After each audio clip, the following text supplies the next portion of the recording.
Keka teke babu te dangwe bi ate. Kya wobote kuye kumami obana ke ameyo nyeni. Chike joba game asate woyo cheseni inchako woyo cheni. Meli hagame yo cheni na me aye nyeni tamo. Eyo ehe koko. Ni yeli na chon egbale nta ye kede.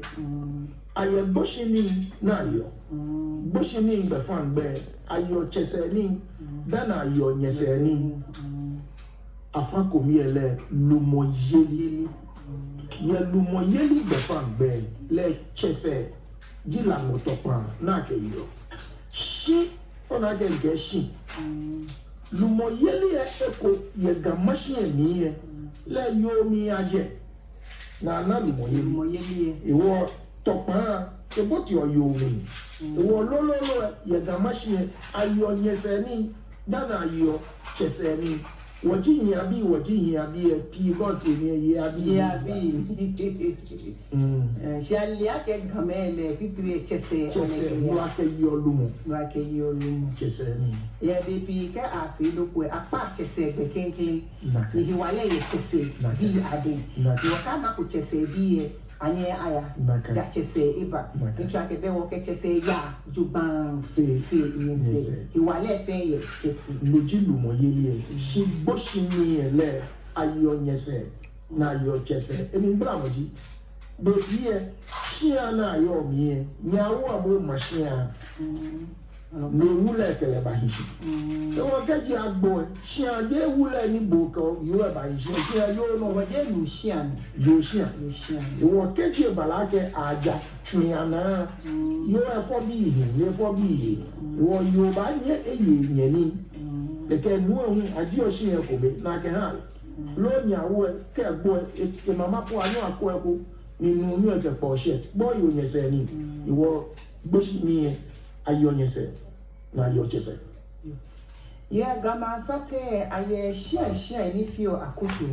ehe kuma ma ke clan aye share ni fio akutu share baba o shikwen heni gameje dale me bibi ake game na media gameje he ko na choje me Blemmye ne koko ba spellie be BLEMMY kako ge yi every time Blemmye lile chake woke blema Blemmye ne eye kush shipomi kush ye enjafi akpe egbe chake na wole Abyssinia gbe enjafi akpe egbe chake na wole Ethiopia heni game fa krede kejene mi shipomi na me yo na me fa achole Blemmye mene Blemmye lile chake woke blema many nsuane kasenie ko no Google no kwa Blemmye e kush ni Ethiopia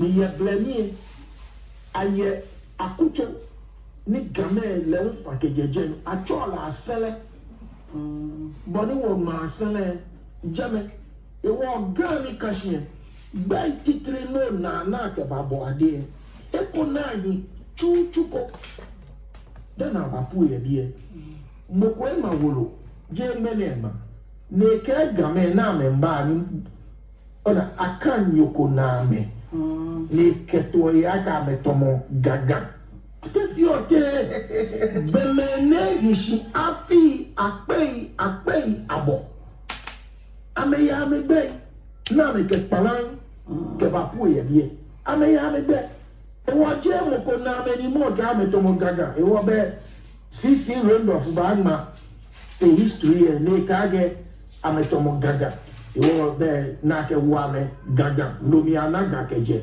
na ka ile mo ebe mi game ya me gbe imomo ona eni nke blema ona eni chombo ne ka asere ona eni chombo ne ka na ka ino nkoko gbo ni ache yenwa amegbo lehu akeje kena shipon emingbe heko na choje mboa ene research work ona ni bi abimpemo no dali oke we mo itomo ne ke ba pe e won gan e plan keje shon share in the king. Our gamashi. BP, I'm at 3 BP, work at Chonia, and she jammed a petty game. Chorkor gamashi, gamashi, akuchi. Shimon, aya game potin. Wababa day. Wo obako shia kotomo, ayi okun flumpongwe. Obako shia kotomo, asele joshi. Obako shia kotomo, amonchewe. Obako shia kotomo, agbo. Obayo ya koshia kolehu, kamo adi akwawe.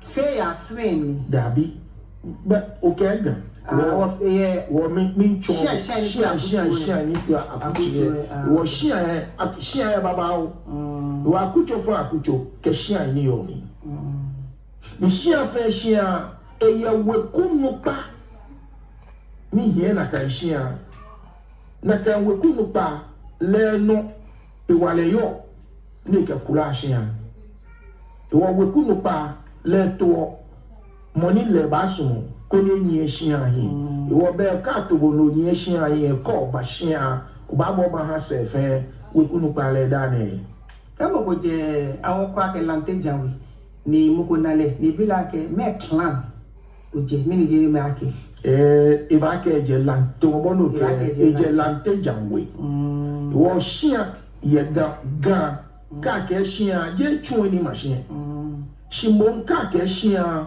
It is a whole nation. What about in here? Kaka match away. Je chueno na ne maje. Shimon kek be mem pupo na jani. Ubana ke nakai. Kote papa chewe. Je shia shimon yikule. Ni fio shia noha ana we. Iwo amifa. Shia fe shia ifa. Awa kwa game pote. Kake game na meji game pote. Ake wali ake.